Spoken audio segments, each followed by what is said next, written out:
For some collectors, chase cars might be all the rage, but in this video, I'm actually going to explain 4 ways that chase cars could actually be ruining the hobby.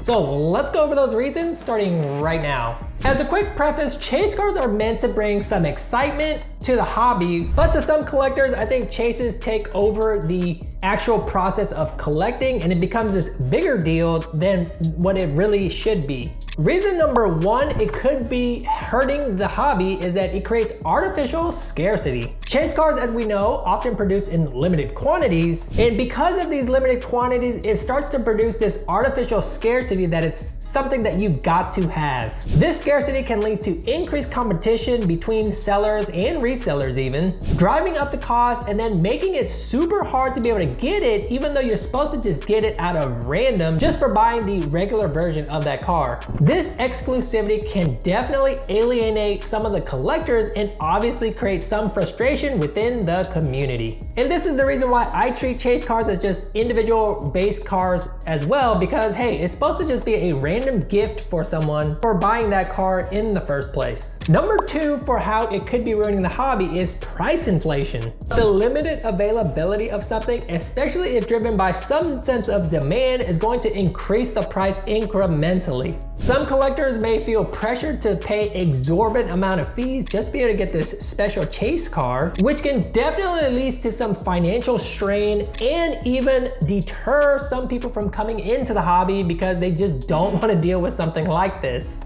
And I think this resonates a lot with the Hot Wheels community when it comes to RLCs, treasure hunts, and all the rare things that happen over there. A lot of the guys get frustrated because they're not able to get it. Number 3 is going to be the focus on profit rather than passion. Now, I think a lot of us got into this hobby, and a lot of us still do collect for passion, meaning that we genuinely enjoy just collecting model cars. We actually don't care about all the other stuff that goes on around it, but sometimes we have to pay attention to it so that we can either stay away from it or make sure that things are being done due diligently. The introduction of chase model cars could definitely move the hobby more into instead of passion, but for a driving demand for profit.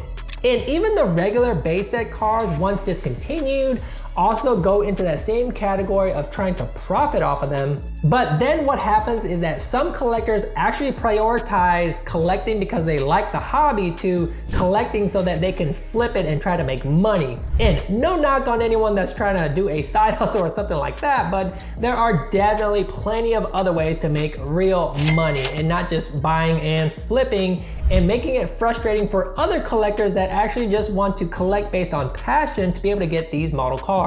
But as I always say, collect for the enjoyment of the hobby and what excitement it brings to you to be able to have that model car in your collection. And the last and 4th reason is that it can create exclusivity over accessibility. So as mentioned in the 3rd reason, model car collecting is about the shared passion for automobiles, their designs with aftermarket companies, and the like. The introduction of chase cars, I think, may draw a divide between the collectors and the people that are just trying to get it for profit. Between collectors who can access them and people who cannot. So what that means is, like, let's say you've got those guys that have hookups at Walmart where people are able to get into those Hot Wheels boxes while nobody else can. This can definitely create some unfair advantage. Or those pesky resellers that are pulling the chases out of their boxes and reselling it at a markup from the get-go is another fine example of this, which I've actually explained in another video. This exclusivity can result in something that feels less inclusive and unwelcoming when it comes to this hobby. And it definitely creates an unfair advantage to those that actually do want to just collect chase cars in their natural way of collecting them. Those were my 4 reasons for why I think chase cars may be hurting the hobby, but definitely let me know down in the comment section below if there was anything that maybe you can add to it, or maybe if there were any other ones that you didn't agree with on this list. Let me know down there so we can all talk about it. And if you enjoyed this video, be sure to put that video about chase cars and reselling it from resellers on the next slide. I'll see you in that video or my next video.